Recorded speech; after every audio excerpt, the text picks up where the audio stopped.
How you doing, guys? It's Eric from rulethewasteland.com. If you didn't see my last video, I got these shirts. I freaking love them.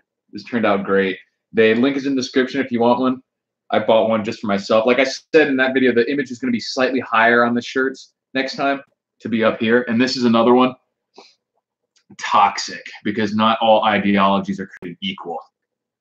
There's a slight printing error on this one, so they'll come out even when they're going to send me a new one.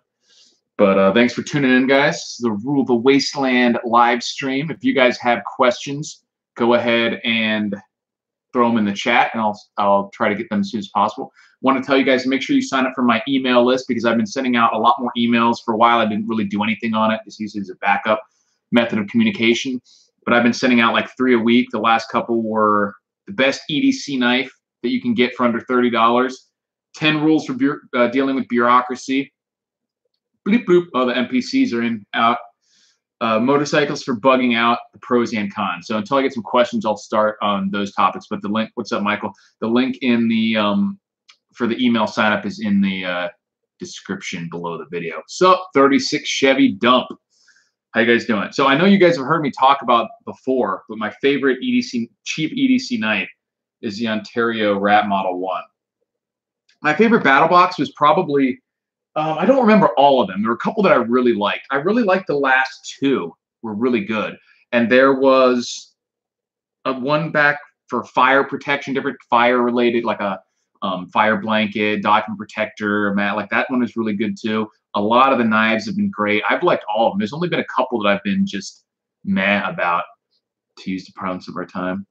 Yeah, those dual sports and adventure bikes are really good for bugging out in a couple specific scenarios. As I mentioned in the email newsletter, and I put it on the website too, rulethewasteland.com, is that in general, if you're just talking about bugging out, you don't know what the specific scenario is, I think that a full-size like 4x4 SUV is going to be better just because of the protection from the elements, from minor ballistic protection. You know, people can't throw things at you. A little bump in the road is not going to send you flying, all that sort of stuff.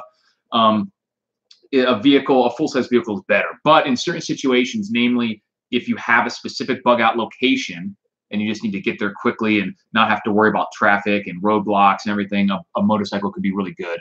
And because the limited fuel capacity and cargo capacity isn't going to be as big of a deal because you can have stuff staged there already.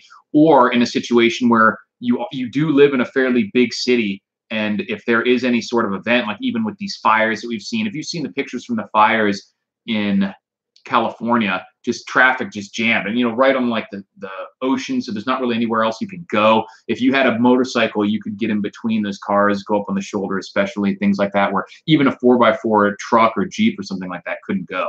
So if you really need, if you're in a place that you're expecting to be really busy traffic wise, then a motorcycle might be good for that situation as well.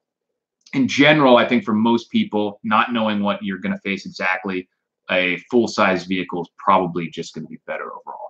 Prime rib and the sun oven would probably be good. The problem that I'm having right now is that my backyard here at this rental place, with the sun so low in the sky, and the person behind me has these weird like trees, and there's a couple palm trees, that it's completely blocked for like a big portion of the afternoon. So it's only like I'd have to really move it a lot or find the specific spots, or do it in the front yard or something. So it's not as big a deal if it was like a shit the fan scenario. I could find different places to do it. But right now it makes it a little harder when the sun is so low in the sky and there's not very many hours of daylight. So I really have to schedule it a little bit better when I'm going to cook with the sun oven. Yeah, I would do it on the roof of the patio most likely. There's a patio that's not as tall as my actual roof, then it would get plenty of sun. So in the event of a serious shit the fan scenario, that's probably what I would do. I've only been on for 4 minutes and 23 seconds, so not too long. This is one of the new shirts, too, for you guys who haven't seen yet. Toxic, because these are all poisonous ideologies. I've never agreed with the coexist bumper sticker, because you can't coexist with people who are completely opposed to your way of life and your value system. It just doesn't work. It doesn't mean you have to hate anybody, but you can't value all belief systems as equal. At least I don't. And like I was mentioning before, the best EDC, one of the emails I sent out, I know I've told you this guys before, the Ontario Rat folder. It's just the quality for the price. These knives are still like $25 to $27 shipped on Amazon. It's incredible. I suggest getting the model that has the combo blade with the partial serrations and super ergonomic. I love the way the scales feel on here. You've got 4 positions for the pocket clip if you like to move it. It seems to come standard with tip down, which I don't remember what my normal. I think my preferred method, it's either tip down like this or tip up, but either way blade facing towards me because I pull it up and just use my thumb. So I can either pull it up like this and then turn it, or pull it up with the already upside, a blade already pointing up, and do it that way. Either way is fine with me. But it's got a great locking mechanism.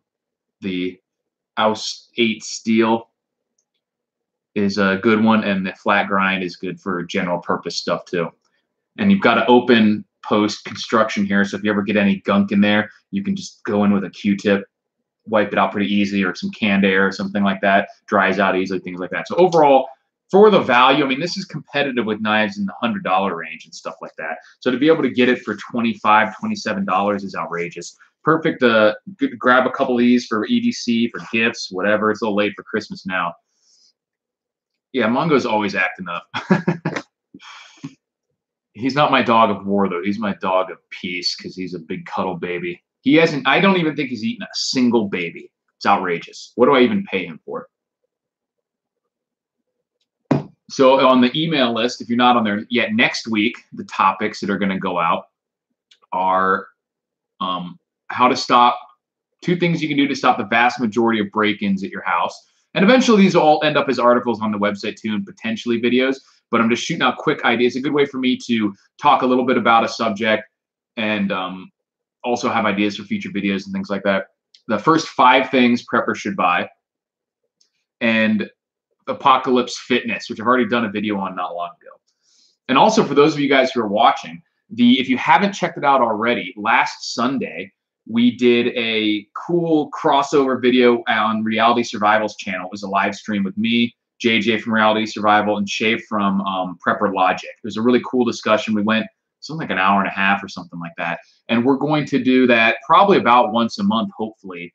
Really fun. I had a blast. The format for the next time is we picked a video topic, which I'm not going to tell you what it is. And we're all going to make our own videos on the topic, post them without knowing what the other person's going to say on the subject, and then discuss it, you know, a week later or whatever in the live stream. So I think we're tentatively scheduled, looking at like January 5th, I think, to post the video. Let me check my email. And then maybe the 10th, or let me see this. I got too many emails to go through.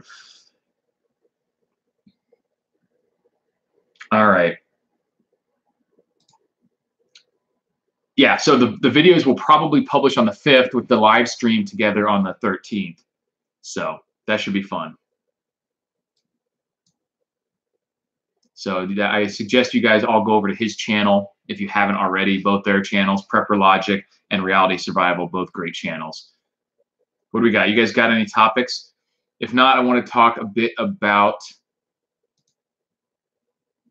We've gotten some interesting things happening politically with prison reform, hemp legalization, all sorts of stuff. That it's funny because if you had made a list of these things, hemp gets legalized, discussions of federal legalization of marijuana or decriminalization on a federal level, prison reform, pulling out of Syria and possibly even Afghanistan.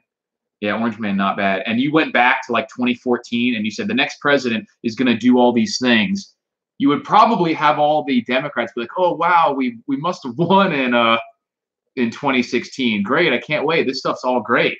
And you might even hear some disgruntling from a lot of the Republicans, especially the neocons, certainly, like you're seeing now. And the Libertarians would probably be happy about it too. And then what happens? A Republican president comes in, he does all this stuff, and you're seeing people who were supposedly all anti-war are up in arms about this, and supposedly should be the biggest champions of the prison reform and the hemp legalization and all that stuff too, just don't care. They hate Trump so much that it doesn't matter. I've got to give credit where credit is due. the Cenk or whatever his name is from the Young Turks, who I despise them. I think they're so full of shit. But he did say, I agree with Trump on this, despite how much I dislike him, which is beyond what any of the other mainstream pundits have been able to do. They couldn't, even though they would have sworn to you that was what they wanted 5 years ago, or certainly in like the Bush era and things like that. And Obama, you know, they would just support whatever he did. But they were supposed to be all anti-war, but it just apparently who's doing it is more important to them. And most of them were never really anti-war anyway. Yeah, they're just deep state parts of the military-industrial complex. It's all about money. And there's not going to be as much money flowing over there. Interesting times, that's for sure. Yeah, the yellow vest demonstrations are spreading. That's what I was talking about. Always got to be ready for pockets of civil unrest, because they can create shit hit the fan scenarios in a very localized area. So something like bug out situations could occur, something where you need to hunker down and just not want to leave your place maybe for 2 or 3 days. If you're in a big city, things like that could be important for people in Europe especially. And that type of stuff is going to happen in the US at some point. We're far, far too fractured ideologically for there not to be something like that happen eventually. But we're also far too fractured ideologically, and I was talking with someone about this recently, for there to be a full-scale civil war in the traditional sense, because they're just simply speaking, there aren't two groups that would rise up to face each other. It's far too fractured for that. So there's going to be pockets of civil unrest for sure. We've already seen some of it with like the Antifa and clashes with people, things like that. There's going to be more stuff like that for all sorts of various reasons, especially if we see more economic turbulence. But I don't think we'll ever see a traditional civil war in the US, because there just isn't two cohesive ideologies that would face off in that way. Belgium kicked out its president over the immigration. Yep. Yeah, people went insane. They've been totally unhinged since Trump won. And honestly, it's revealing too. I mean, it's way worse than I would have imagined. It's funny how when you really see what goes on behind the curtains, it's so much worse than you would have ever imagined, but also so much more mundane than you ever would have imagined. Like, there's never these massive conspiracies of, you know, the people with the lizard people or these multinational, like, they're all conspiring, but it's the same type of mindset and the same sort of mental processes that you see at people at the county commissioner level too. It's just those type of people at the higher level doing these things. So it's much more boring and banal than you would expect, but they're also so much more evil and ruthless than you would expect too. So it's a weird combination, but you don't see these insane conspiracies of the Illuminati and stuff pan out, because simply speaking, people aren't that smart. That's the bottom line. They're not that smart, and they're certainly not that disciplined, as we're seeing with Trump. They just rely on the fact that the power structure is there, and they abuse it, like we've seen with the whole FISA warrant investigation and what happened with the FBI and things like that. But that was just a impromptu kind of last-ditch attempt. And it generally qualifies as a conspiracy. These people conspired against the then candidate Donald Trump illegally, but it's not a conspiracy in the sense of what people think, that this has been planned for hundreds of years, maybe even centuries, maybe even longer than that, or dozens of years or whatever, and that every president has been chosen by. They definitely did not want Donald Trump to be president. So to that extent, what extent you think they have power did not include that. If you think that he was some kind of like picked just to be controlled opposition or something, you're crazy. Because that they could so easily have just had Hillary Clinton won. There'd be no reason to like appease the right side of the country. They would have got to stay in all these treaties, would have got to stay in the wars with no problem. They absolutely did not want Donald Trump to be president. That is 100% for sure. Yeah, there's someone did a study once that they predicted, they noticed a model, or they created a model based on a pattern of when food prices reach a certain percentage of the average income, there's almost always civil unrest. And they predicted some of these Arab Spring uprisings and things like that, because even if that's not the only or even the main issue that's going on, it's just when it gets to that point, it kind of becomes a situation where people just don't have anything to lose. When you can't even afford food, basically, like what do you have to lose at that point? And it sort of seems to be a like lighting a fuse for whatever the underlying issues are, because that's rarely what the people seem to be actually writing about. They never say, hey, food's too expensive or gas is too expensive, with the exception of like France. But that usually is what kicks it off. It just boils under them until they just can't deal with it anymore. And so they start, resisting against at least the perceived cause of it. And yeah, so there's a huge correlation between the cost of food and the civil unrest, which is why I said that civil unrest would increase significantly as the economy continues to decline in the United States. Will that happen within the next year or two, or will it happen within the next 5 or 10 years? Who knows? But it's going to happen. It's absolutely going to happen at some point. It's just pure math at this point. But with that being said, there's no math on when exactly that's going to happen. Like I mentioned so many times talking to people, go read Mel Tappan's survival book from the 70s. Take out the numbers, the actual numbers that he's using, because they're 10 times worse now. But everything he said is true. And you made that argument then and it was right. And you're making that argument now and it's right, that there's no way this can last forever. We're going to have some sort of massive problems because of it, et cetera, et cetera. That was 30, 40 years ago. So does it seem insane that it could last another 20, 30 years? It does seem insane. But it seemed insane at the time, too, that it could have lasted 30, 40 years of doing the same stupid shit. So don't just expect the world to end every 5 years. I mean, you can look on YouTube and go back to 2007 and watch the videos that I made, that everyone else made, and we're still here. So there's no point in getting too crazy about it. Plan for your life. Make sure you're prepared for anything significant that can happen, which is the preparations are pretty much the same. Keep chugging along. No reason to go crazy, but no reason to let your guard down either, because things are definitely at an interesting place in world history. And we're going to see some, as Chris Martinson says, the next 20 years are going to look totally different than the last 20 years. So you got to be prepared for some interesting stuff. Absolutely. There's too many takers and not enough earners in every sense, not just welfare and things like that, but we're relying on a system that the outputs are vastly exceeding the inputs, whether that's welfare, whether that's military spending, whether that's interest on the debt, everything. It doesn't matter what the money's being spent on. It doesn't matter if you're spending more than you earn on curing kids of cancer or on hookers and blow. You're going to go broke. So the scapegoating is kind of pointless. Obviously, there's some causes that are worse than others, but when you're spending more than you make, it doesn't matter, because that's why I get so frustrated with people who talk about Social Security. Like, yeah, well, we earned Social Security. It's like, it doesn't matter. That just means you deserve it. It doesn't mean you're going to get it. It's just like if you go work for someone who's broke, and they tell you they're going to pay you to rake their backyard, and you do all the work, and you say, hey, I actually earned that. Like his son who has allowance, he didn't earn that. That's just a transfer payment. If the guy doesn't have any money, it doesn't matter who deserves it more. Neither of you are going to get it.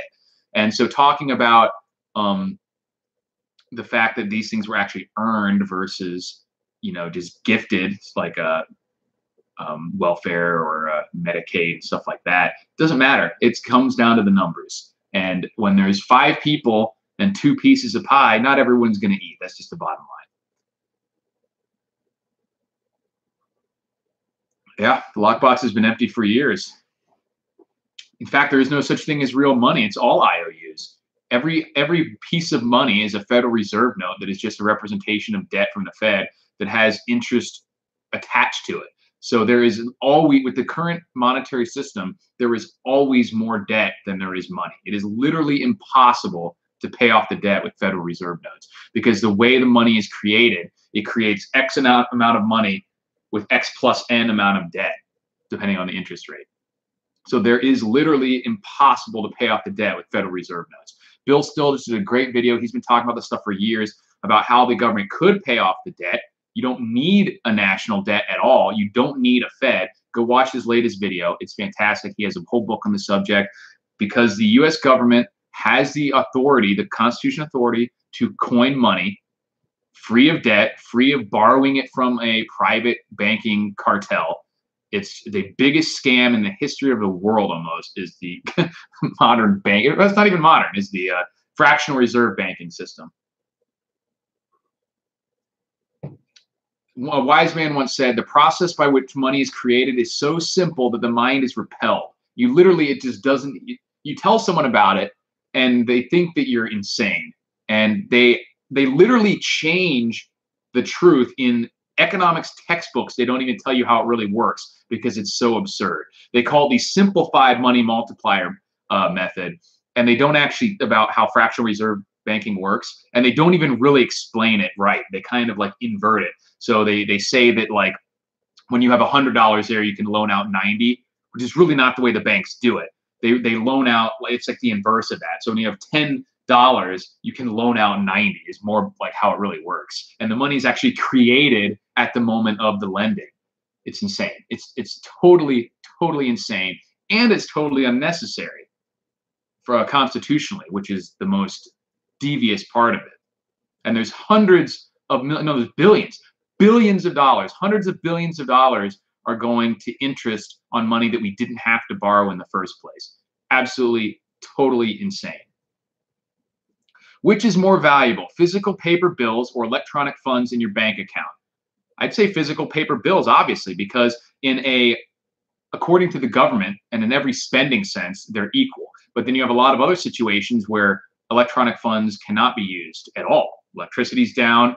Maybe there's a run on the banks or something like that. I think there's only something like 3% of, I think it's like 3%.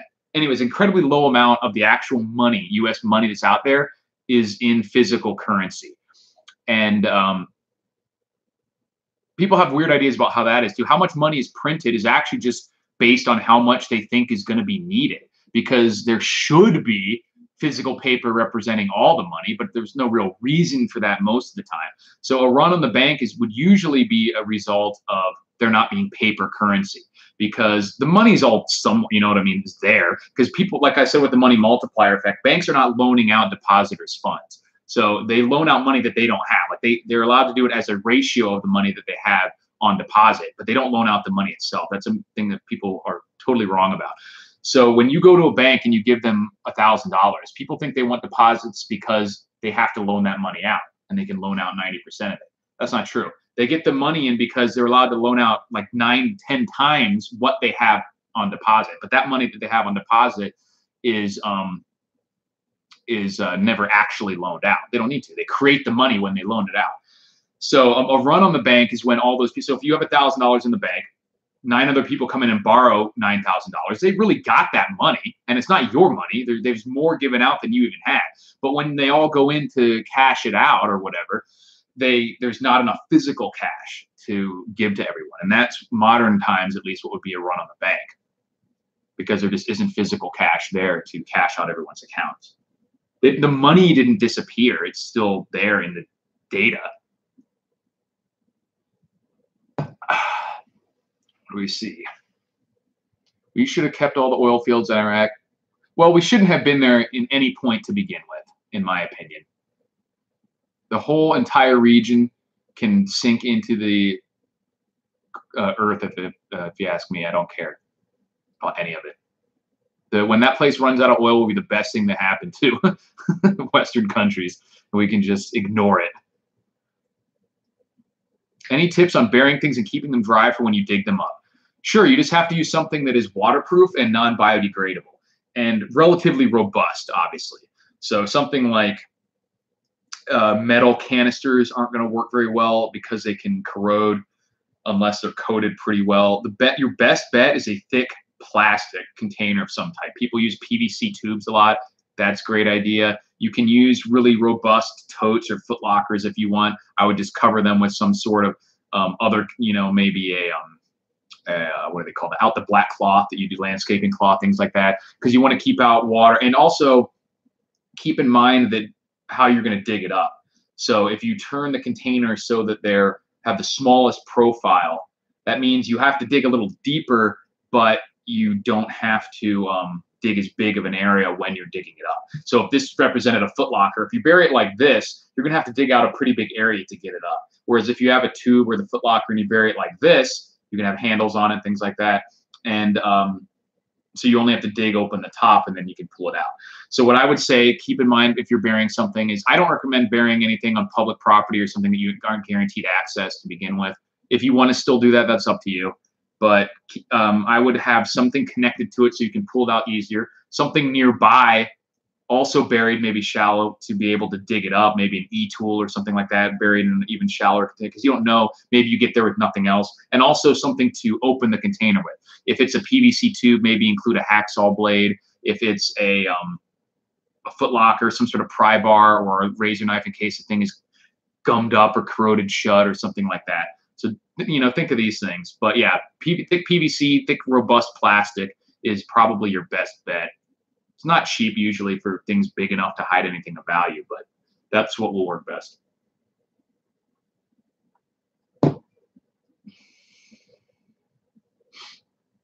Pittsburgh lost, news from the Wasteland, sir. That's a good price for a good quality knife. I agree. It's insane, actually. Macrotech makes great knives. Good to know. What do you mean we, Kimasabi? I'm the only NDN right here. The res don't care. So if you guys haven't seen yet, this is the latest design, Toxic, from Wasteland Designs. And I've already got, the link is in the description. I love this one. And there's different colors and stuff too. I prefer the gray. There's some green and stuff like that. For some reason, the higher quality shirts have less color options, but the basic shirts are still okay. I just prefer the lighter cotton or the tri-blend. Bought a Spam can of ammo 2 weeks ago. Got it home and ended up laughing because I don't have a Spam can opener. Something to think about. I mean, I'm sure that in a serious situation, you could find a way to open that can with a screwdriver or a pliers. It would just be a pain in the butt. But that's the stuff that you need to keep in mind. That's why it's good to go through mentally, step by step, create a scenario in your brain and say, okay, if this happened, what do I do? You don't actually have to do the things, but just say, okay, I would do this. Now what do I do? And step by step, because then you'll find that out. You say, okay, I get to my ammo can. I open it. How do I open this thing? Oh, I don't have the key. Things like that. I have a can of stuff like that too. So now you make me go check and make sure I have that key, because it's like the sealed surplus cans of ammo. What would you make the new border wall out of? I don't care. I'm not a building construction engineer, so anything that would be inexpensive, robust, and do the job. Doesn't matter to me what it's made out of. I'm not one of these people who complains, oh, it's just a fence. You said a wall. Like, give me a break. Enough with the semantics. We just need to stop people from getting in illegally. And I don't care what it's made out of. I don't care if it's a giant pile of bean bags just big enough that people can't climb over it. Yeah, landmines and crocodiles would work. Is it my connection or does the video keep pausing a lot? I'm not noticing any streaming issues on my end. If anyone else is having any problems, you can mention it.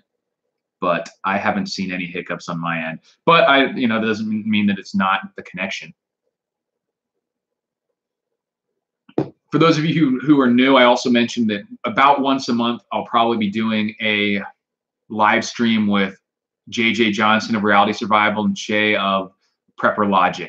It's been on Reality Survival's channel. Probably be there next time just because we did it that way, but we might rotate around too, depending on if I can figure it out. I'm kind of tech illiterate, so I don't even know how to do most of the stuff. It's a miracle that I can get the live stream working and actually get videos uploaded and whatnot. Yeah, so it seems like a few people are having some buffering issues. I don't think there's anything I can do on my end. It doesn't seem to be having any issues. Seems pretty smooth, so sorry. Well, I guess we'll see on the final version of the uploaded video. So if you miss something, you can wait till we're done and then you go back and the video that posts to YouTube should be fine, hopefully. If anyone's getting it good, it means it's not my stream. So yeah, satellite internet can be spotty sometimes. I had that in Kuwait too, and we had you could get really good speeds, but bad, not good like latency. So you would have a lot of lag. But something for anything live was just a disaster. But something like a download would get really quick, but you couldn't do any sort of live streams or video games or anything like that. So it's kind of a pain in the ass. But as far as internet in the middle of the desert, technically in a war zone goes, can't complain. I was just happy to have internet in my little shack. Interesting times. Interesting times for sure. You guys got any questions? Make sure you sign up for the email list, like I already mentioned. I'm going to start putting. Oh, this is one of the big things I wanted to get out there. Did you see those gold bar vending machines? I did. I think that was in like Saudi Arabia or Dubai or something like that. For whatever reason, a while back, I had some fishing equipment, and I wanted to put it into a small like survival fishing kit or buy one because I didn't have a lot. So I started looking around, and the fishing kits were not very good. I was just like, I'll just build my own, because they had one at the Walmart fishing kit that was like $15 and had like 4 things in it. It's like 25 feet of fishing line and just some absurd small amount of stuff, and it was like $15. I'm like, they couldn't have paid more than $1.50 to make this kit, and they're selling it for $15. So I've gone about the process of trying to build my own. And in the process of doing that, I was like, this is going to be kind of expensive if I just buy like one of everything. So why don't I just buy each item in a larger quantity and then make extras, and I can sell them to you guys or send them to people as prizes or whatever. So that's what I'm planning on doing. And it's coming together really well. I think it's going to be great. My only problem at this point is I initially was going to buy some of these 2-ounce tins. This is from a hair product, but you can get the blank tins. And you know, they're waterproof. You can use them for fire and stuff like that. So my biggest problem at this point is making sure I'll be able to fit everything in this tin. But if not, I have the option to get some. This is an 8-ounce one, but I'll go 4 or 6 ounces on those. And it's going to be a really good kit. So if that's something you guys are interested in, let me know, because I probably am going to sell a few of them. And it'll I think for the Walmart one, the shitty Walmart one is $15. And I can put one together.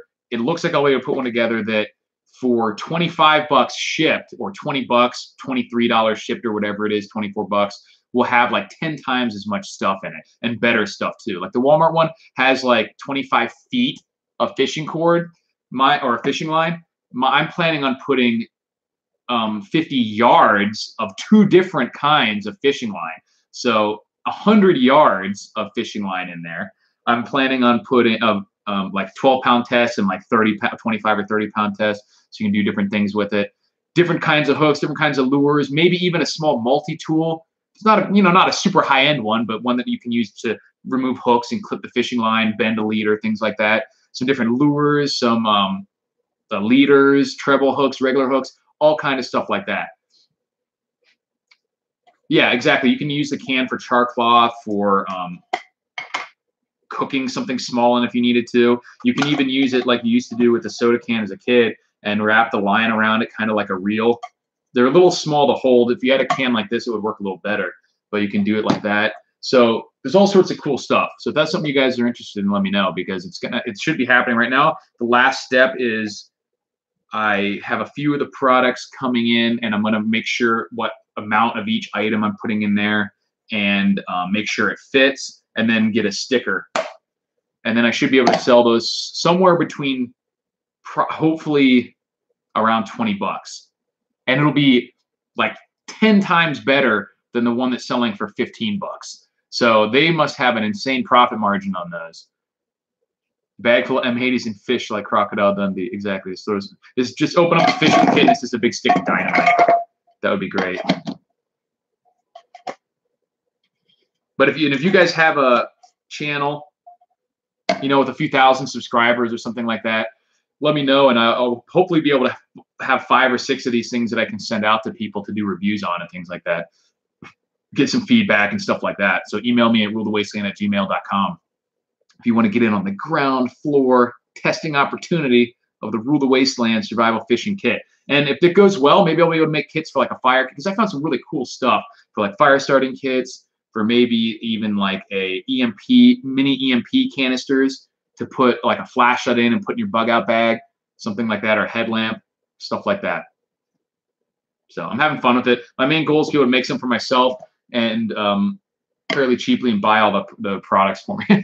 Because at this point, with all the stuff I've bought, I'll probably have to sell like 20 or 30 of these things just to pay myself back for all of it. But that doesn't seem like too big of a problem. 20, 30 survival kits, not too shabby. So if that's something you guys are interested in, stay tuned. Get on the email list, because I'll definitely be putting information up there, and on the channel eventually too. But got an old Frobus bayonet, should work. Yeah, I've never done the dynamite fishing. I've missed fishing, man. It's been a while since I've done any fishing. You can go out here at like Lake Mead, things like that. I'm gonna have to get together and do that because I miss it. Last time I went fishing was probably like in the Keys years ago. We did like a charter. Oh no, I fished. Okay, yeah, I've fished some in Wisconsin a little bit too, but I miss it. Like I've never been much of an expert fisherman or incredibly proficient or anything, but more knowledgeable. But it is something that's enjoyable to do. AK bayonets are good. I've got a bayonet on my SKS. It's pretty good. Pretty interesting. I like bayonets. I think they should be on more things. It's useful, man.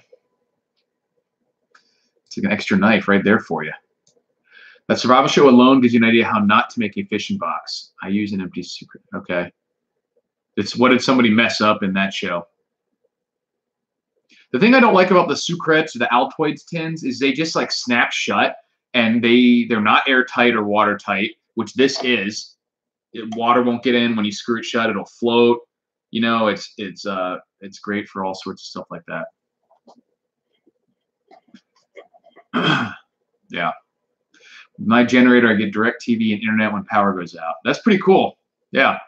As long as it's not a major enough event that the actual satellite broadcaster go down, then yeah, localized power outage, with dishes, you can still get that stuff as long as you can provide your own electricity.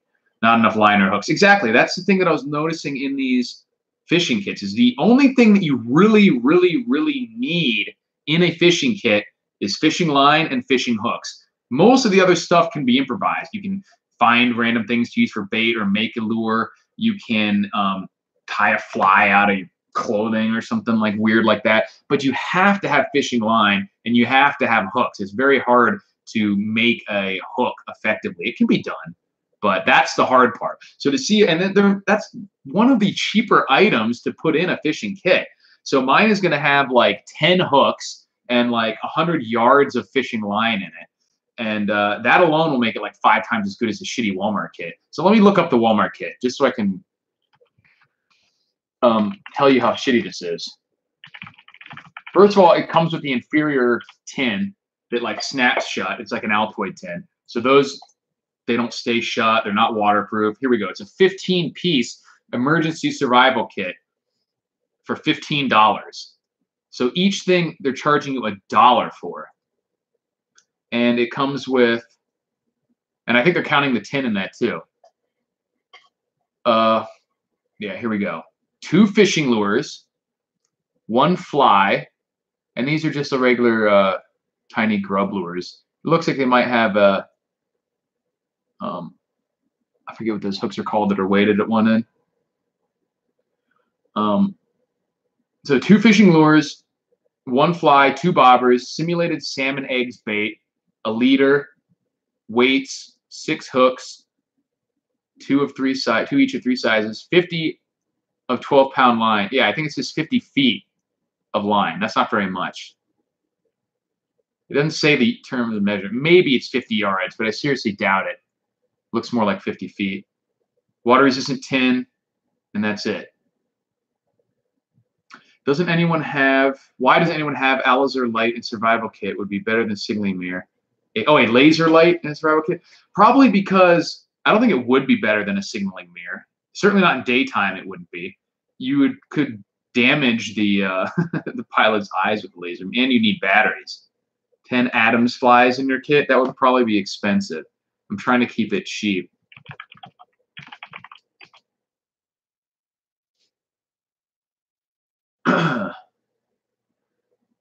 Not that they're individually really expensive, but you know, if they're $1 a piece or something.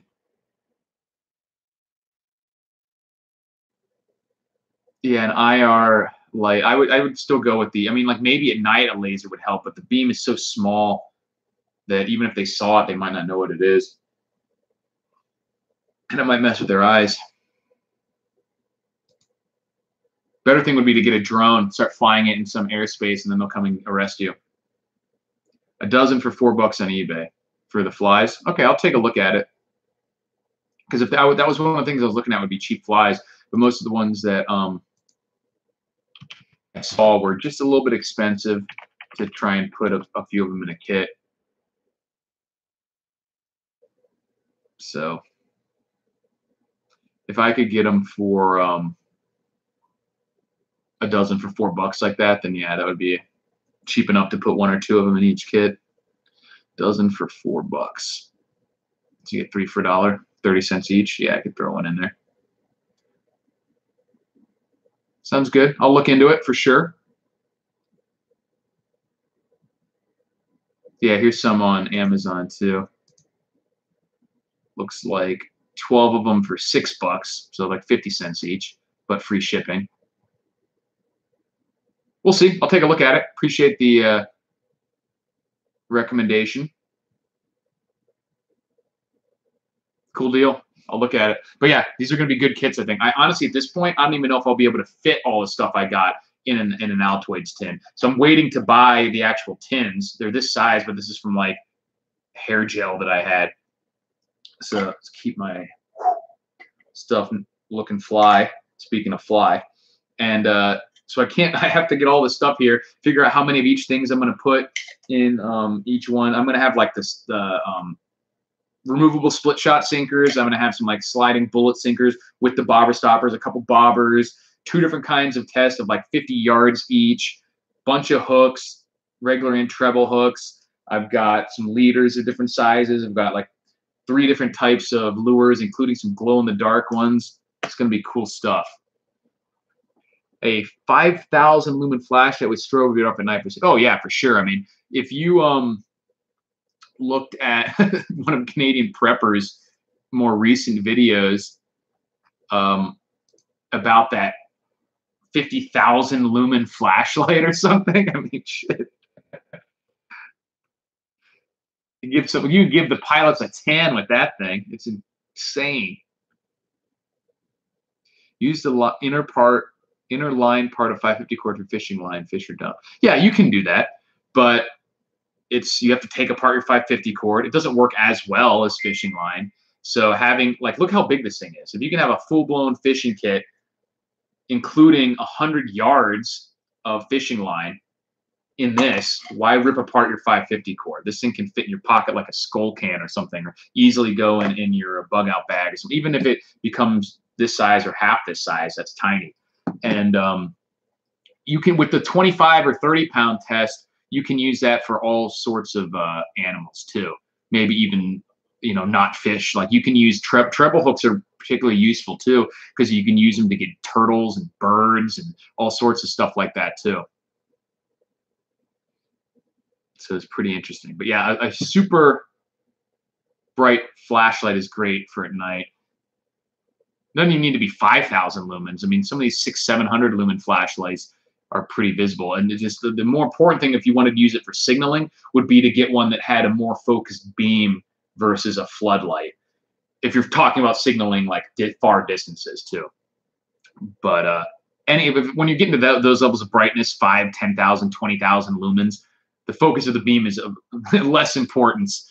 And because like that one that the Canadian Prepper had, you could light up an entire. There's no even reason for that but it is hilarious and it's awesome. And he's probably right that it's getting so ridiculous that you're going to see some legal restrictions on these things soon, because it won't be long before someone like just is in a cop chase and they just shine it out their back window and the motorcycle cop's like, fuck, and just like crashes or something, or airline pilots, or some kid looks at one and roasts his retinas.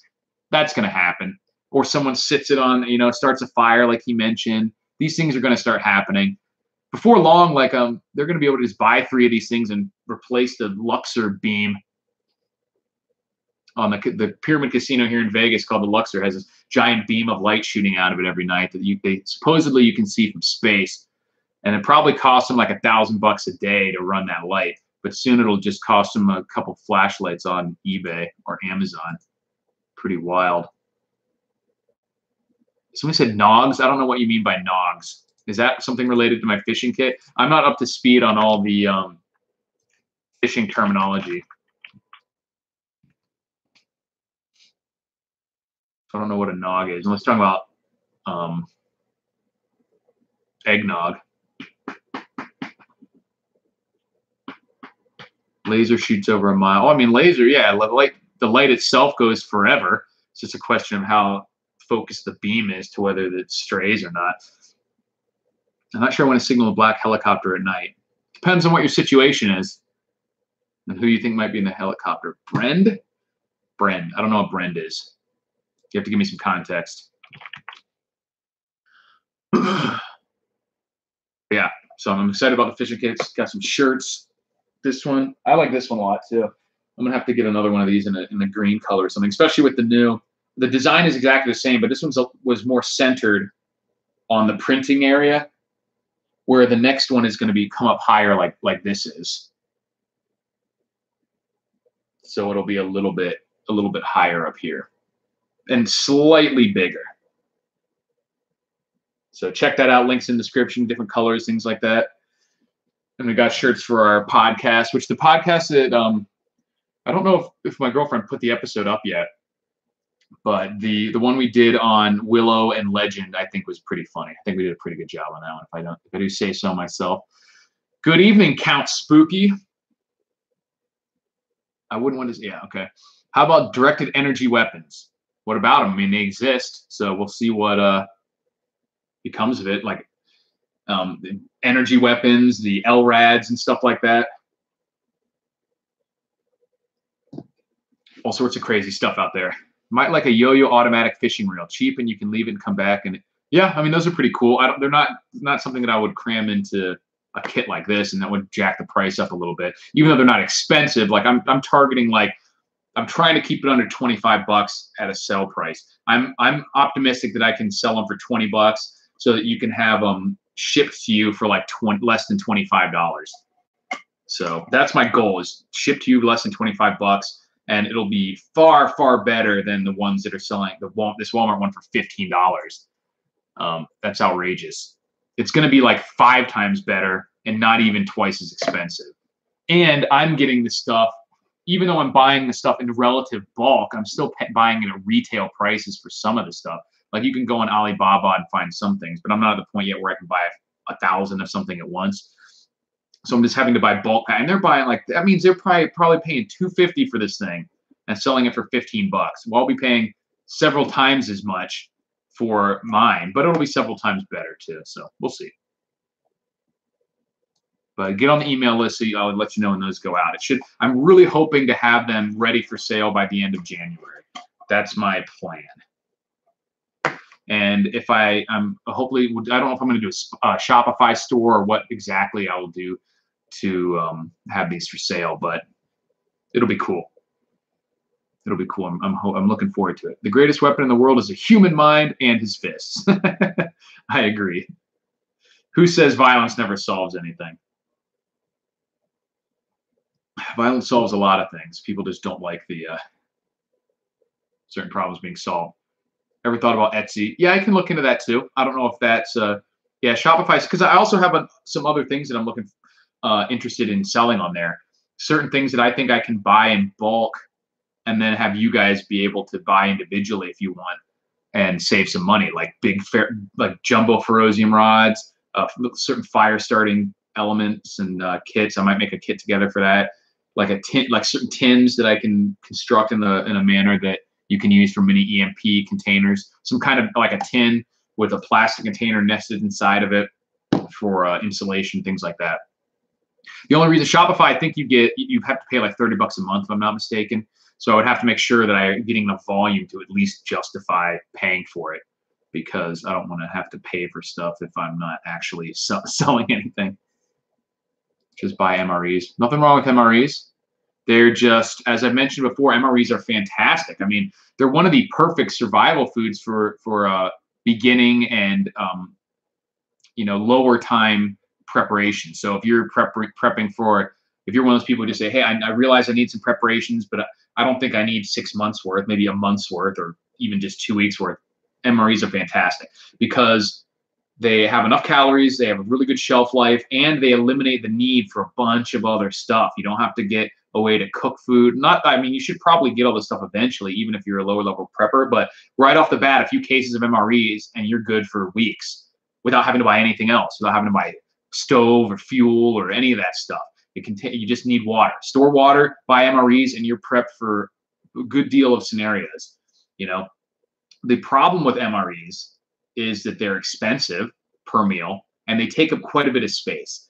Because each meal, I mean, like most of the time, if you get, like, I think Bibles and Barbells did a recent video on the XM or XL 1300s or whatever. So one of those, if you're not doing a lot of physical activity, you can survive for one day on 1,300 calories. Might not be fun, but it's probably what most people should be eating in the U.S. So certainly 2 a day is plenty, and or maybe like one day, 2 the next day, and vice versa, something like that. And but each one is like this big, and a case, you know, of 12. So let's say you need 10 a week or whatever. Then, you know, that's quite a bit of space, and they're not. I always heard that MRE was 3 lies in 1. Meals, they're not ready. You can't eat them. Although I have to say, I've never understood the hate for MREs. I'm not a very picky eater, but they are fine, man. I mean, they taste like a TV dinner most of the time. Nothing really bad about them. Yeah, it gets old after a while because you have a limited menu, and eating the same of anything gets old after a while. But MREs are great, and I've never had beef with them. The only thing that I never liked is that I really don't like chocolate. Well, I hate chocolate. I can't eat it at all. And I'm not a big fan of peanut butter, but I'll eat it. You know, I just don't really like it that much. So that's a lot of them have that in it, either peanut butter or chocolate, whether it's the drink mixes, the dessert, you know, all this stuff is either peanut butter or chocolate. So that's really my only beef with them. The Polish make the best and biggest You're a Charms, LT. Get some Lucky Charms in there. Poles make rifles too. Yeah, they make a lot of stuff. That's for sure. What are you drinking? This is just water in a vacuum flask. These things keep the water cold for a long time. Splashing. And this one I think was just Ozark Trail one from Walmart for like $9.95 or $12.95 or something like that. And I had another one and I lost it somewhere, so I had to buy it. And like I mentioned before, these are fantastic for keeping your temperature, whether that's hot or cold. It'll maintain the temperature. Don't try to cook in them though, because it can warp or maybe even explode or something like that. So if you want a container that you can use for a lot more things, you want to get a stainless steel one that is not double-walled vacuum like this. You can have both, of course. What's with the T-shirt and the symbols? This is in the new store, the Wasteland Designs. This says toxic. I don't know if the image is backwards for you guys or not. It shouldn't be. So it's representing ideologies that are incompatible with freedom and Western values. You cannot coexist with people who want to destroy you and your way of life. So this is one of the designs. This is a printing error. The design, they're going to, if you buy one, it won't look like this. And if it does, they'll give you a refund. They're going to send me a new one. Bought a Romanian pistol last week. Sea rations were the worst. Yeah, I'm that old. Lucky Strikes for your Hershey's. Yeah, I've never eaten a sea ration. Heavier too, because they're in tins and stuff like that. So they had to put a cross. Not really. Well, and we just needed some tea. We couldn't find any symbol that it's not supposed to be a cross. It's just a T.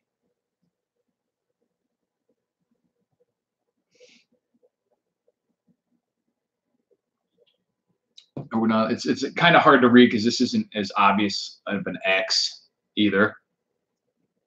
But you know, adapt, improvise, and overcome, right?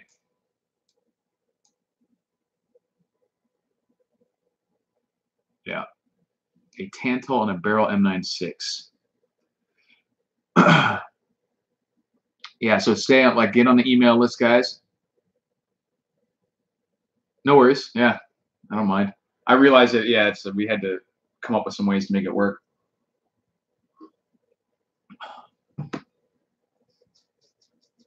Any more questions? We're coming in at about the hour point. Barrels can't be imported. Yeah, there's probably a lot of stuff that can't be imported at this point. That's why you got to stock up on everything.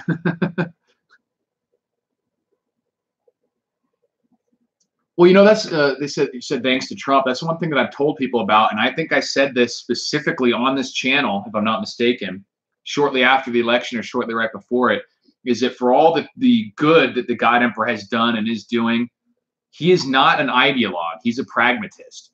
So he understands, like so many of these things, like the gun control laws and everything like that. He understands the arguments that we make because they're rooted in truth, but he doesn't necessarily feel about it ideologically the same way that we do, which is why you see him do things like the bump stock ban. Because to him, like to me, it's a weapon, it's an arm, it's unquestionably protected by the Second Amendment. It does not matter that it's mostly a gimmick. It should be legal. It is legal according to the Constitution. Any restriction on the right to bear arms is unconstitutional. To him, he just sees that these things are mostly a gimmick. It doesn't really matter. Maybe you get some goodwill or whatever, and you know what I mean? So to him, it's not about the ideology per se. And I told people back in the day that that's going to make him do some things that we really don't like, in addition to doing some things that are really great, like pulling out of Syria. Because you can't be a practical person, not motivated by ideology, and want to stay in these endless wars.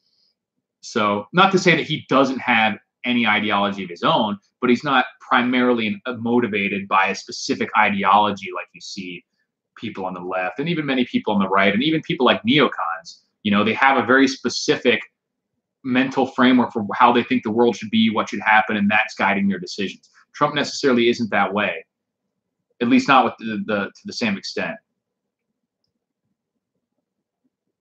Yeah, NRA has done stuff like that too, and I'm not always pleased with them because they fall into that same trap of giving pointless concessions in the name of trying to like foster goodwill or reach across the aisle or something. And it's like, look, the one thing everyone needs to understand about the people that are trying to do any restrictions on guns, no matter what they are, they absolutely will not be satisfied until every gun is basically illegal for private people to own. That's it, period. It doesn't matter what concessions you give them, they just move on to the next one. And it's not something that they're necessarily planning to do. They might legitimately think like, oh, all we need to do is this. But then once you do that, they'll look at this and say, oh, well, if we just did this one more thing, that's just the way their mind works. And you're seeing that in England. Now they're going after kitchen knives. It does not stop. There's no reason to give them an inch because it's not going to do anything for you. It's going to hurt your cause a lot more than it's going to help it.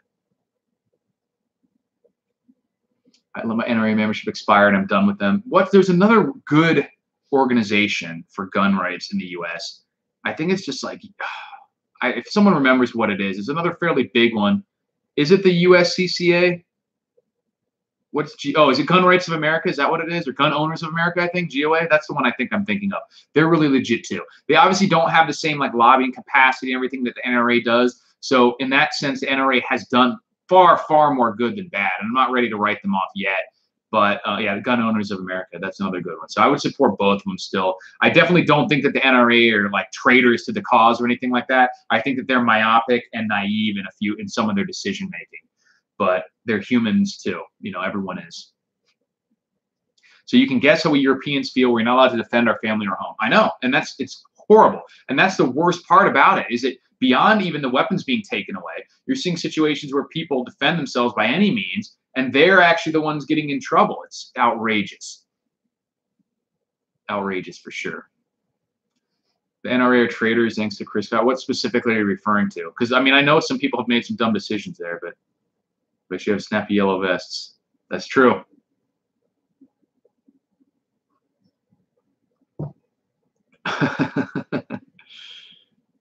They're trying to play God like the Soviet Union.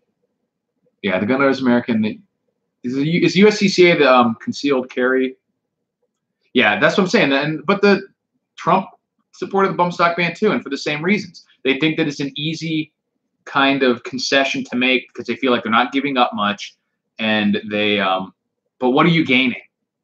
These people are never going to support you. They are never going to stop trying to continually restrict the ownership of weapons in America. Not even just guns, everything from pepper spray to kitchen knives. We're seeing this happen. It is happening in the world, and it's not going to stop. And there's absolutely no reason to give them anything. In fact, there's plenty of reasons to specifically not to give them anything. And yes, bump stocks are mostly a gimmick. There are potentially a few legitimate reasons for why you might want or need them, but it doesn't matter because that's not the argument we're making. We're not saying I need this because blank. We're saying that that is my right to have this. And as Ted Nugent once said, it's not even necessarily the Constitution. I don't need a piece of paper to tell me that I have a right to defend myself and my family. That's just what is the current law of the land, and that's why we're saying this is wrong. Ban also involves triggers on any gun. Yeah, I haven't read it. I'm not a fan at all, and it's really just like I tweeted out not too long ago. I'm really disgusted by the number of so-called conservatives and gun rights supporters who are like, oh, it doesn't matter. Gun rights are, or I mean, not gun rights, but the bump stocks are not that important. They're just a toy, whatever. It's like, I don't care. It doesn't matter. It is a arm. It's protected under the Second Amendment, just like magazine capacity, just like the size and shape of your stock, the length of your barrel. None of that shit should matter. It doesn't matter. Any law about that stuff is unconstitutional. You are right. NRA hates high cap rifles, especially imported ones. They're trying to play. There are a lot of politicians in there, and they've really narrowed their focus to just kind of like winning. So they're willing to give up certain things, which is not the right way to do it, I think. I mean, I know it's not. Planning on dyeing some 30-round PMags yellow just because I can. Someone posted, I haven't looked into this yet, but someone posted that like the a regular AR mag, was it the Beowulf round or which one fits in? Like in a 30-round mag, one of the rounds, I think it was like the Beowulf round or something. Only like 9 of them fit in there, but you can use the mag just like it comes stock. You don't have to modify it. So you can supposedly, don't take my word for this. Yeah, the 459 SOCOM, that's what it was. 458 SOCOM. Yeah. And that you can fit 9 or 10 rounds in a standard 30-round AR magazine. So if you label that for those New Jersey people, if you're like 458 SOCOM mag, if you're going to go that route, obviously this is not any type of legal advice. I would definitely make sure you have a gun that can fire that as well, just to complete the whole thing. Because if they just have these mags lying around, they're going to say, hey, you don't even have this gun. But that's another horrible, horrible law, totally unconstitutional. I'm optimistic that that one will get overturned because it's so blatantly unconstitutional, but you never know. They have magazine capacity limits in California and stuff, so maybe it won't, but it's awful. You reported me? Fuck off. Including gun parts.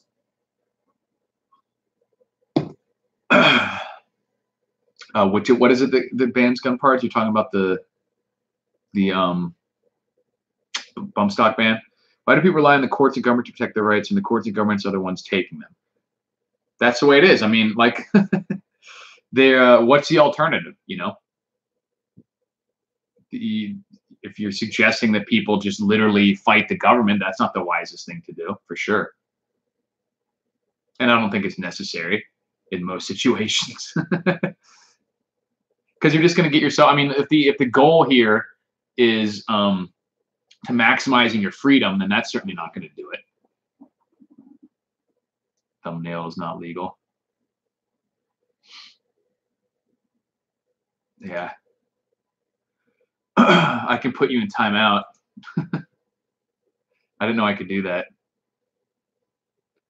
I do not need an AK or AR-15. Do not need 30-round mags or 1,000 rounds of ammo. So please, Mr. Government, stop your shit before I do need them.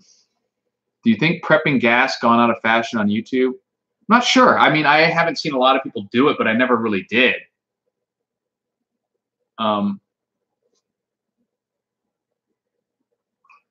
think it's just not exciting, so people don't do it. I'm actually gonna do a video soon on recycling the gas in these. You do realize your channel might get put down. All right, we get it. If you're not joking about that, reporting me, my channel is going to get taken down at some point anyway. I already get demonetized. There's nothing illegal about having videos about guns. People have forgotten why they have guns in the first place. It's not the bump stock ban. Unfortunately, we are 10 to 15 years away from UK or Australia gun control. I don't think so. Hopefully not, because there's at least a certain group of this in this country that is just going to not tolerate that. Ready to get banned. All right, this guy's gone.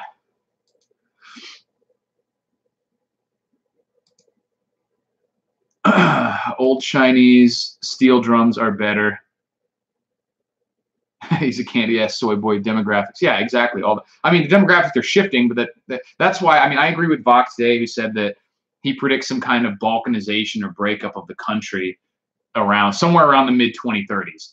And I definitely think that looks feasible because we have a huge influx of people of just different ideologies, different value systems.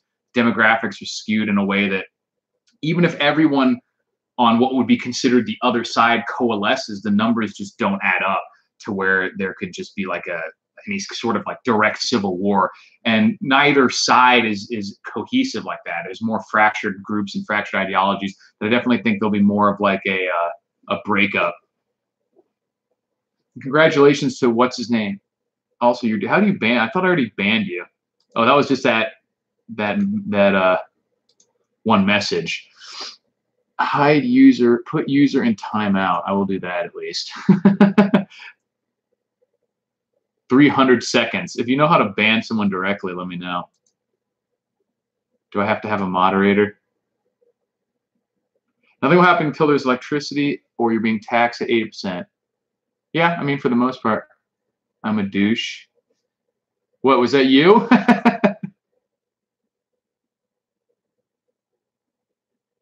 Oh, who he's talking to Wiley? Will this balkanization be peaceful or be war? I mean, I definitely think there will be spots of conflict, but I don't think it'll be an all-out war. Hopefully the people will realize that, like, I mean, that's what the original idea of the country was supposed to be, was that it was these United States. You know, they're supposed to operate more like individual countries under an umbrella of a very basic legal framework of human rights and limited government. Like I said, I've heard about these some of these laws and stuff, but I don't know all the details. I try not to get too worried about that stuff. Ever see the guy make a 12 gauge shotgun out of a black pipe of BB? Yeah, it's called a zip gun, and you can do it. The interesting thing, I mean, it's illegal, so don't do it. But one of these guys went to one of these buyback programs that the police did, and they have an amnesty at these buybacks. And so he made a bunch of those for like $15 as a piece of wood with like a pipe and a shotgun shell in it, and went and all sold them for like the $50 minimum or whatever at the buyback. Got to respect the hustle. Got to respect the hustle.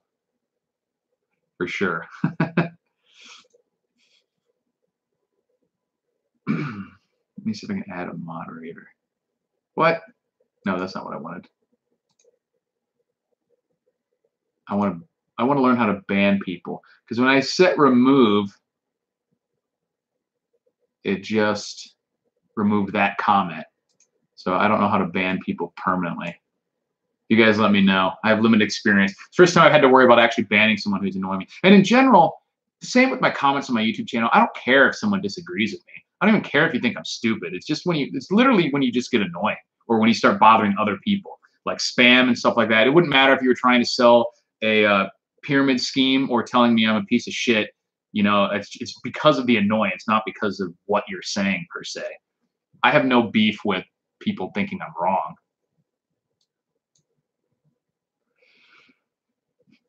Poles hate Germans and Russians. Yeah, not necessarily.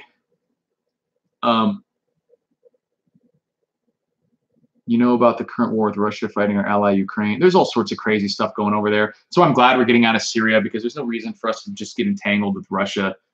And I'd rather not be involved in any of these foreign conflicts unless absolutely necessary.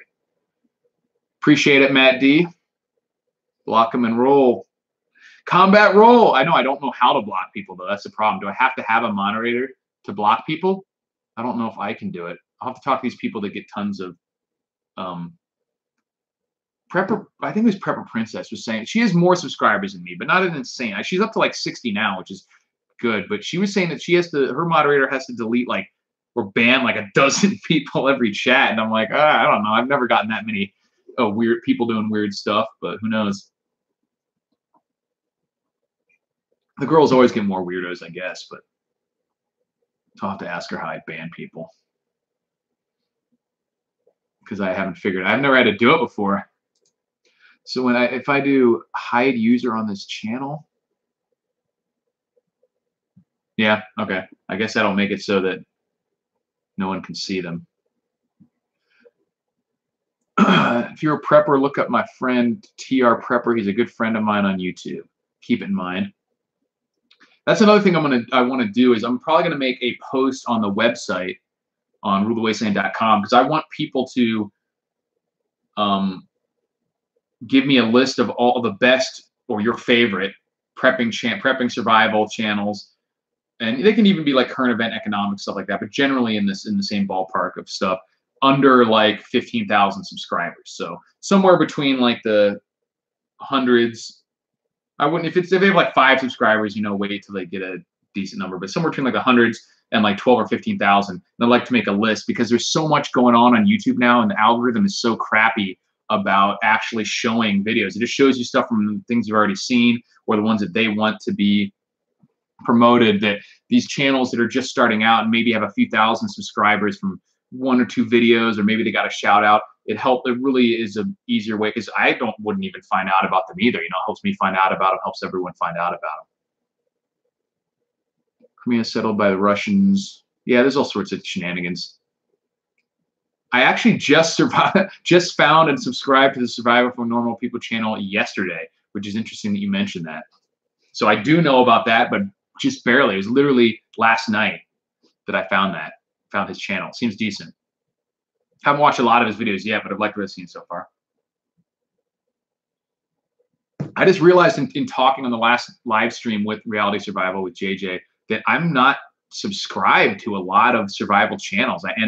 I just don't really think about it because YouTube now is so bad at giving suggestions of stuff that you haven't seen before. It's almost all just stuff that you've either already seen or the stuff that they want to promote, that I haven't found any new ones in a while. So I kind of just went through that, like looking to see if I've seen one, clicking on it, even if it was a subject about, you know, something I'm not really interested in that particular video. And then I would just go look at all their videos, look a few. So I subscribed to a few channels, and I know there's more out there. Thanks, David Harris. Yeah, I'm going to get off here pretty soon. It's been over an hour. If you guys have any last-minute questions, let me know. In the meantime, have a Merry Christmas, everybody, and a Happy New Year. I think I'm going to see Tenacious D on New Year's Eve, so that should be fun. That's the cool thing about being here in Vegas is there's a ton of shows.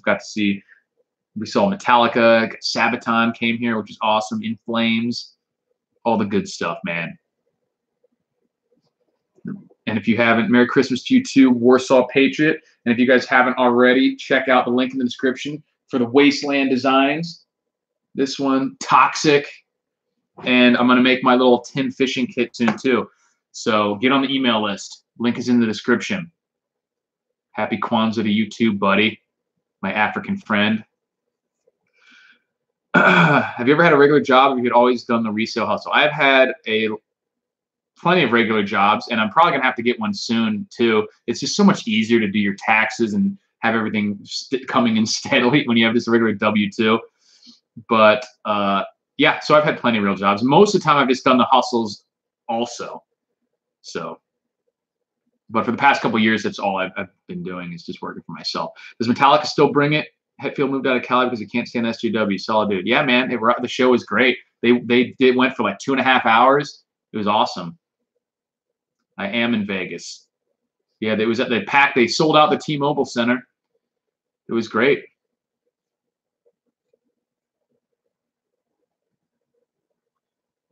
I knew they couldn't be going on for too many more years. I have to see them at some point before they stopped. Yeah, Jack Black's hilarious. Merry Christmas to you too. All right, guys. Thanks for watching. Check out the links in the description. What songs did they play? Man, they played a lot. They played Fuel. They played Master Puppets. They played Creeping Death. They played One. They played Spit Out the Bone and something else from the new one that I don't remember the names. Moth to a Flame. They played Seek and Destroy. And those are the only ones I can remember the names of, because they did a decent number off the new album that I don't know the names of.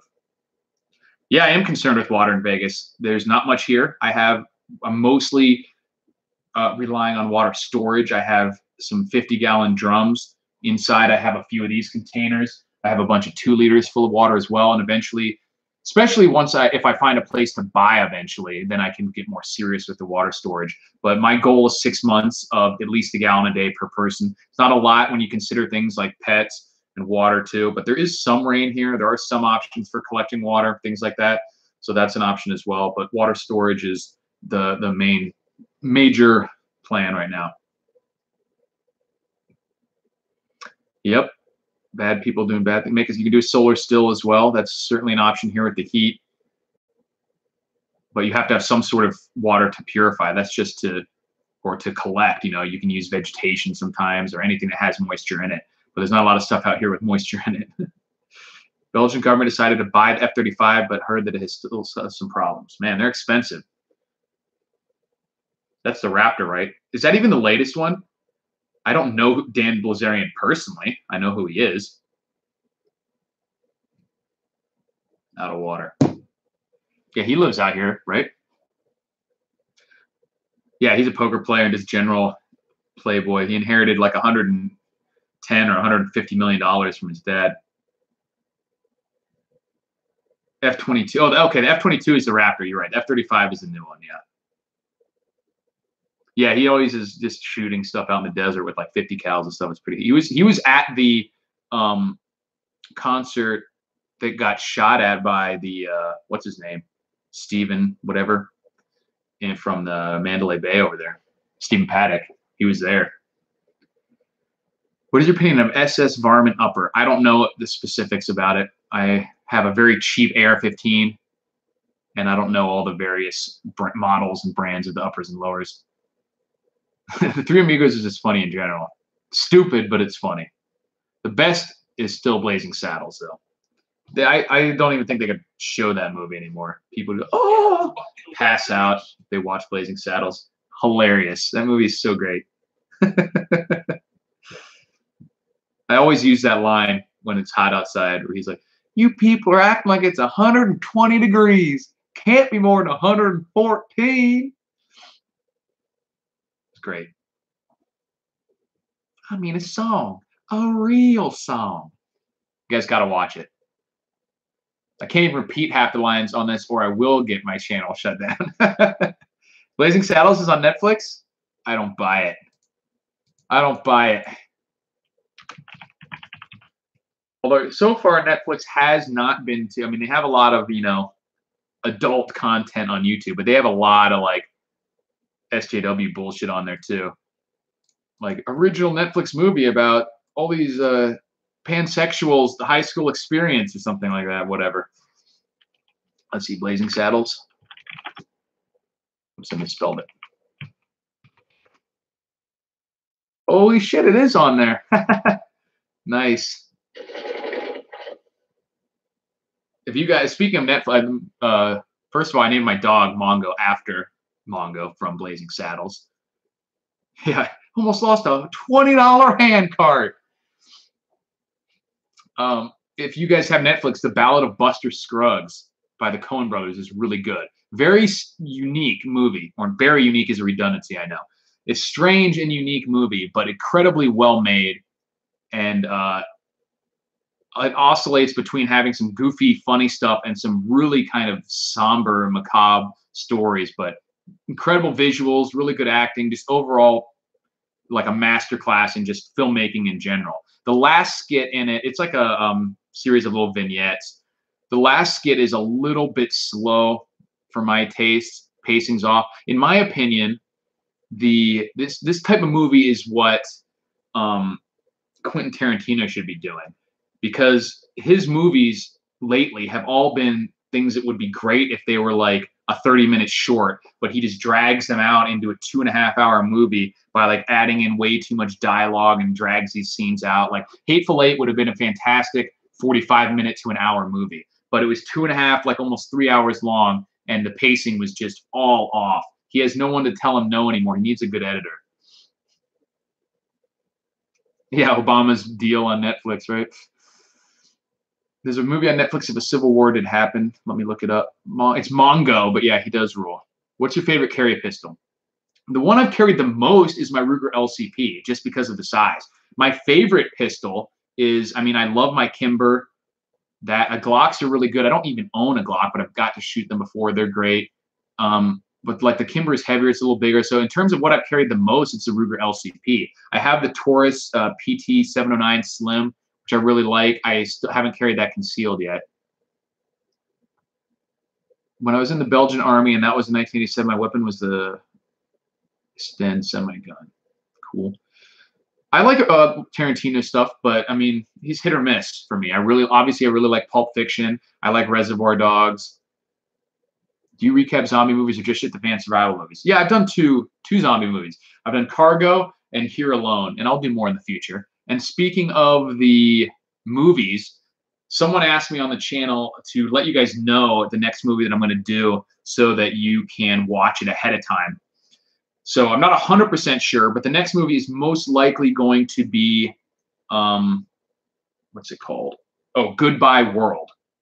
Goodbye World. And if it's not that, it'll be The Domestics. I've watched both of those, so I'll do a video on those. Will be my next two. Not sure which order. Probably Goodbye World first, and that's the one that I referenced in the end of the review for the last movie that I did for the Blackout, about it being incredibly frustrating because of the soy lineals characters that are in this. That's it. That's the one. So if you want to get frustrated by some soy idiocy, watch the good movie Goodbye World. I thought YouTube was nude-free except for information stuff till a full nudie sex movie popped up. Is there a dark side? Apparently, because people said like there's all sorts of weird shit on there. But I think it's mostly related to the fact that everything's just going to stay up until it gets reported. They don't have a way of automatically removing stuff. So you can find all sorts of weird shit on there if someone hasn't reported it yet. Someone get this man more water and let's keep going. I know, I'm running out. I'm in the desert here. I'm running out. I mean, if these are full of water, just crack one open. Hey, I'm back. Hey, I'm not gone yet. Yeah, water is a big one out here, man. The movie's called Bushwick. Is that the one with Batista in it? Dave Batista? I've seen. I think it's on my list. Soylent Green. Except it's the opposite. It's like it's made of soy. They're made of soy. And in real life, the people are made of soy instead of the Soylent being made of people. Although there is an actual meal replacement beverage called Soylent. It's made mostly of soy. And one of my friends drinks it, and I'm just like, you're full of soy, you filth. I'm always making fun of him for chugging soy. Can we eat soy boys now? I mean, can or may.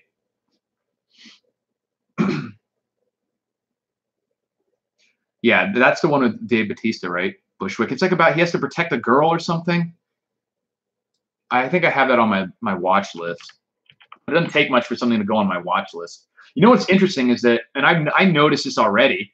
Yeah, Brittany Snow. Why does that sound familiar? Brittany Snow. Was she in that like a Would You Rather horror movie? Netflix has been doing this thing, which I noticed because I noticed some of these clips, or not the clip, but the thumbnail for the movie would show an MMA fighter in it of some kind who I recognized, who is a very small part in the movie. So I was like, they must have figured out that I watch or that I like all these MMA fighters and will go watch their movies because they're putting them on the thing. And apparently that came out in the news that is what they do. And for some reason, that really pissed people off. And the reason is because it happened with like a racial kind of, not profiling, but some woman realized that the thumbnail image it showed her was, and she was like a black woman, was showing her the black characters in the movie on the thumbnail, even if they were very small characters in the movie, instead of the different thumbnail that it was showing other people. And so, of course, anything related to do with race, they just got all upset about it. Like, I can't believe you're pitching this to me just because I'm black. I got to watch movies with black people. It's just some algorithm, just like they're showing me any trash movie that shows Chuck Liddell's mohawk for 5 seconds. They'll put that clip on there because I've watched the movies that have the other MMA fighters in them and stuff like that. Or I've watched, what the hell's the guy's name? Scott, he does the martial arts movies. I can't remember. Why can't I remember his name? Anyways, hit that like button, folks. Thanks, DD Prepper. I appreciate it. Hit the like button. Go check out my shirts. I'm stoked about these. The races are off, too, by the way, because I told JJ Johnson I was going to sell some of these. So now I have to deliver. I flagged that movie, The Blackout, for a watch. I think you did a video on it. Need to check it out. I just did a video on it. It was literally my last video before this. It's a decent movie. I liked it. As far as the shit the fan movies go, it's one of the better ones I've seen. It's a low-budget movie. You know, so it's got a little bit of goofiness. Not the best quality movie, but it's pretty good. Okay, I'll check out Bushwick. I do have it on my my watch list. So, pretty cool. I'll check it out. Turn Again Armageddon is a cool survivalist movie. Where is that at? Is that on Netflix? What's it called? Turn Again Armageddon? One word like that?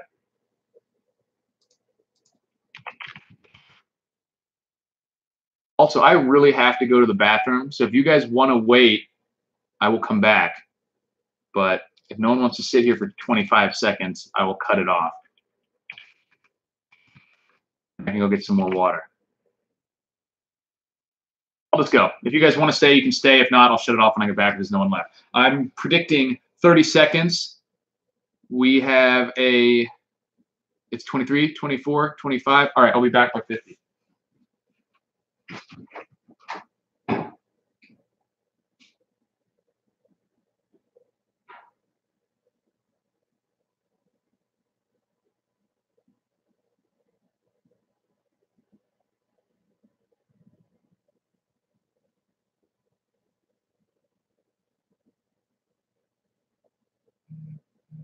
Yeah, let's fucking rage!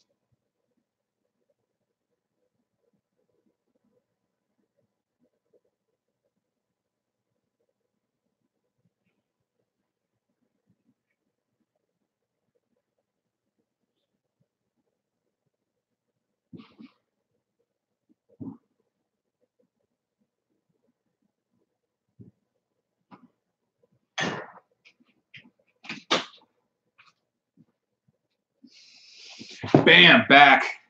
Ooh, I think I went way over. I think it took me a full minute. Sorry. This is, you need a Stadium Pal. I don't know what that is. Netflix or Hulu for movies? I have Netflix. Well, my girlfriend has Netflix. I piggyback on her Netflix. She piggybacks on my Amazon Prime. It's all equitable in 2018 here. Got my glass jug. No, see, I care about you guys so much, I didn't even wash my hands. But urine is sterile, so I just rinse them off. Good to go. I use glass jugs because I'm scared of the endocrine disruptors from the plastic. And the stainless steel is good too. And I have a reverse osmosis filter. So I'm like full-blown hippie over here, guys. So I'll do all that, and I'll be like, I can't use that soap. It has phthalates in it or something. Get rid of all the endocrine disruptors, and then like once a week I'll go chug a liter of soda and down a Baconator. So whatever. Something's better than nothing, right?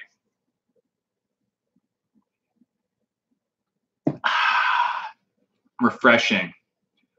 Look the movie up. Yeah, I saw those. Yeah, let me know what Turn Again Armageddon is. If that's a typo, autocorrect thing or something.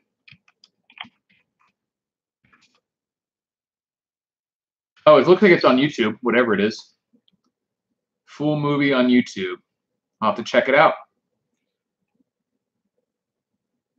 Is drinking urine viable in the desert if you are dying of thirst? Not long term, but in the short term, it is mostly water. It has toxins in it that your body's trying to get rid of.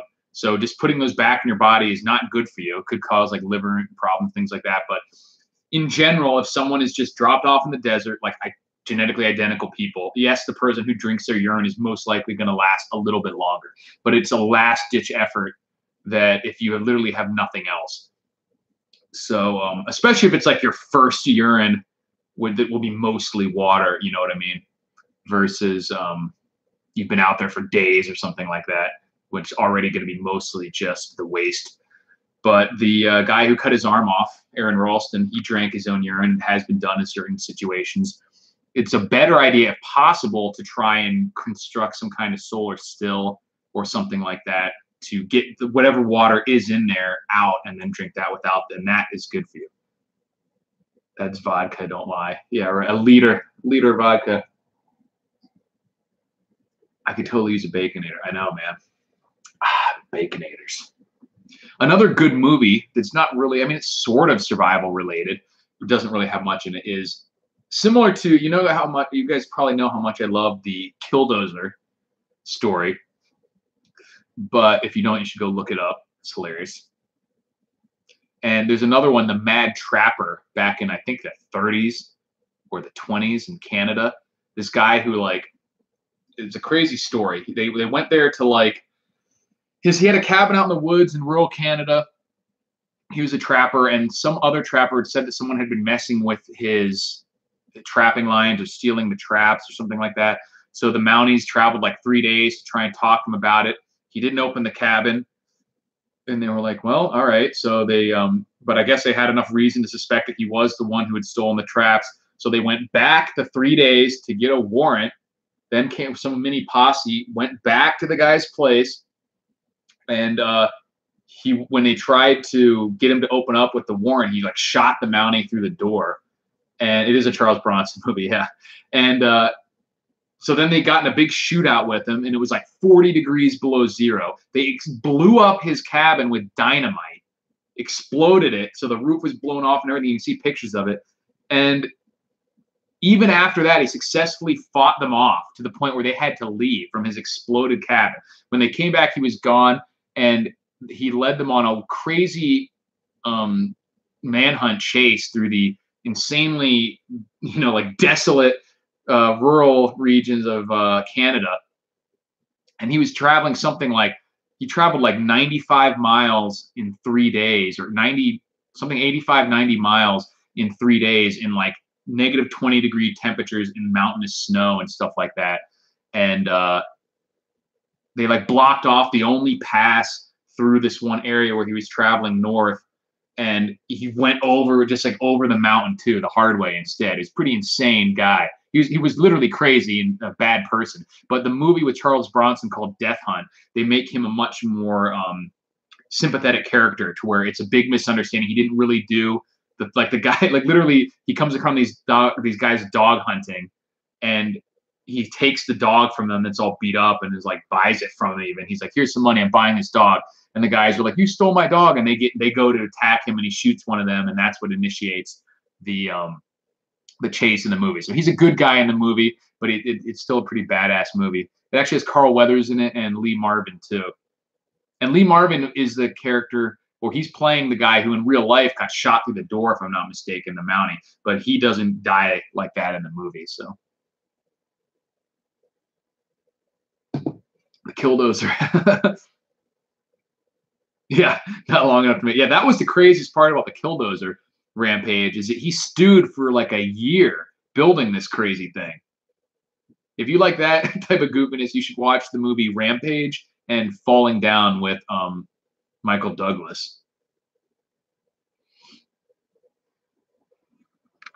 The Killdozer was crazy because he even had cameras built into the outside of the thing, and even had compressed air canisters to blow dust away from the cameras. Pretty wild, like very. It's good that all he was doing was like destroying city property, because he certainly could have hurt a lot of people. It's good that he did. Yeah, he had turrets and everything. It's pretty wild. The thing just looks awesome. The Killdozer. Just Google the picture of the Killdozer. I still haven't found out how to cut to. There is some way that you can show your screen. I think I saw Reality Survival do it. I'm gonna have to learn from people. What is this? I'm not going to start mashing buttons, but there is some way to show your desktop. I don't know what weird tabs I have up though, so I don't want to do that.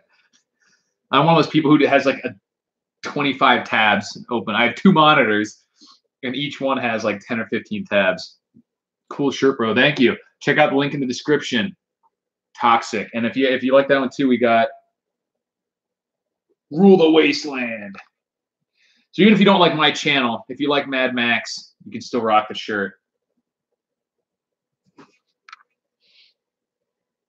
Snowshoe Thompson delivered mail over Sierra Nevada statue at... Yeah, there's some badass dudes back in the day, man. Pretty crazy stuff. Yeah, there's a whole... Someone said ask Bear Grylls about the urine. There's a whole series of memes where Bear Grylls like drinks urine at the first sign of any trouble. Like, oh my God, if we're gonna be an hour late. Better drink my own urine, something like that. What would make you stop Amazon? What would make to stop Amazon package thieves?